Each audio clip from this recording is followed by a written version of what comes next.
सिद्धि की एक आदत थी। उसे इंग्लिश के शब्दों को अपनी हर बात के बीच में बोलने का बड़ा शौक था, खास तौर से स्टॉप। स्टॉप मम्मी जी, ये क्या कर रही हैं? बिल्कुल स्टॉप हो जाइए। कितनी बार कहा है कि किचन में कुछ भी सामान इधर उधर करने से पहले पूछ लीजिए। अरे क्या स्टॉप स्टॉप करती रहती है। तेरा बस चले तो पूरी दुनिया स्टॉप करा दे। और हाँ, सामान इधर उधर नहीं, मैं बस ये देख रही थी कि चीनी कहाँ है। चाय पीने की तलब थी। स्टॉप मम्मी जी, अब ये मत बोलिए कि आपको ये भी नहीं पता कि किचन में चीनी कहाँ होती है। सास को सिद्धि की बात बिना सर पैर की लगती है। वो उससे बहस नहीं करना चाहती, सो वहां से निकल जाती है। सिद्धि कमरे में। स्टॉप, मैं कहती हूँ बिल्कुल स्टॉप। मैंने कहा बिल्कुल स्टॉप। नहीं करता स्टॉप बिल्कुल। अरे यार, बिजली की वायर जोड़ रहा था, तुमने स्टॉप होने के लिए बोला और ये देखो क्या हुआ, करंट लग गया। अब करंट लगने पर चिल्ला रहा हूं तो भी स्टॉप। अरे चाहती क्या हो तुम? स्टॉप, मैं क्या चाहती हूँ? अरे अब कैसे स्टॉप हो जाऊं? मेरा मतलब है स्टॉप स्टॉप। सिद्धि फिर चली जाती है सब्जी वाले के पास। भैया, वो बैंगन किलो और आलू 5 किलो। Stop stop. काफी देर होने के बाद भी सिद्धि को उसका सामान नहीं मिलता। क्या है भैया, कब से बोल रही हूँ आलू 5 किलो, बैंगन 2 किलो, फिर दे क्यों नहीं दे रहे हो? भैया स्टॉप। बहन जी, मैं तो 2 मिनट में तोल दूं, लेकिन आप ही तो बोल रही हैं स्टॉप।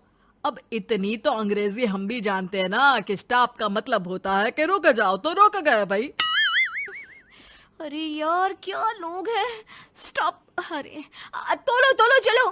किसी तरह सामान लेकर सिद्धि घर आती है, जहां वो देखती है कि ढेर सारे मेहमान बैठे होते हैं। सिद्धि आते ही जोर से चिल्लाती है, स्टॉप! आप यहाँ सब कैसे?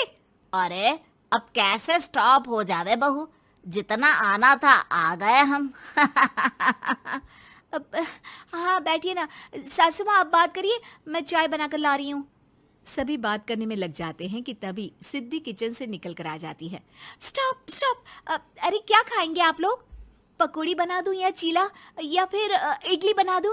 अरे जो मर्जी बना दो, बस ले आओ जल्दी से बहू, इन लोगों को निकलना है, कोई जरूरी बात करने आए हैं। अच्छा अच्छा स्टॉप। सिद्धि स्टॉप वाला अपना तकिया कलाम बोलकर निकल जाती है, लेकिन थोड़ी देर बाद जब वो कमरे में चाय नाश्ते के साथ आती है तो जरूरी बात हो गई आप लोगों की, या मेरे डर से शांत हो गए कि चुप हो जाओ, सिद्धि आ गई है। बोलिए ना। बस जैसे ही सिद्धि ने कहा बोलिए ना, घर में चकर पकर की आवाज गूंजने लगती है। अरे तुम स्टॉप क्या बोल कर गई, सभी शांत हो गए, अब बात शुरू करेंगे। हाँ भाई, बहू तुम वो स्टॉप बोल कर गई तो हम लोगों को लगा कि शायद तुम भी सुनना चाहती हो कि हम लोग क्या बात कर रहे हैं। फिर जो मेहमानों की बात शुरू होती है वो घंटों बीत जाते हैं, चलती ही रहती है। अरे तेरे स्टॉप के चक्कर में दोपहर हो गई, अब जाकर सबके लिए जा खाना बना कर लिया। तभी स्टॉप नहीं बोला होता तो अब तक बात खत्म हो चुकी होती। बेचारी सिद्धि करती भी क्या, खुद के स्टॉप बोलने की आदत से खुद ही परेशानी मोल लेती है। आप लोग खाना खाकर जाइए, हाँ मैं जा रही हूँ बनाने। मम्मी जी, लेकिन स्टॉप, मैं ना खाना बना कर लाती हूँ। सिद्धि सबको खाना खिलाकर विदा करती है। पूरी तरह से थक चुकी सिद्धि शाम को पार्क में वॉक करने जाती है। स्टॉप यार, आज तो मैंने बहुत खा लिया, पेट लग रहा है कि फट ही जाएगा। सहेली एक जगह खड़ी होकर सिद्धि की बातें सुनती है। सिद्धि उसे दिन भर की सारी बातें कहती हैं। स्टॉप यार स्टॉप, चल मैं घर जा रही हूँ। सोचा था थोड़ा वॉक कर लूंगी, पेट हल्का हो जाएगा। सारा दिन काम कर कर के थक भी गई थी, लेकिन यार तेरे कारण बस खड़ी ही रह गई। वैसे तो पार्क करने क्या आई थी? और यार बड़ी अजीब लड़की है, मैंने कितनी बार बोला कि मैं वॉक पर आई थी, लेकिन तू स्टॉप स्टॉप बोलकर रोक लेती थी मुझे। यार प्लीज अब तू जा, मैं वॉक करके ही घर जाऊंगी। ओ यार, वो स्टॉप तो मेरा तकिया कलाम है।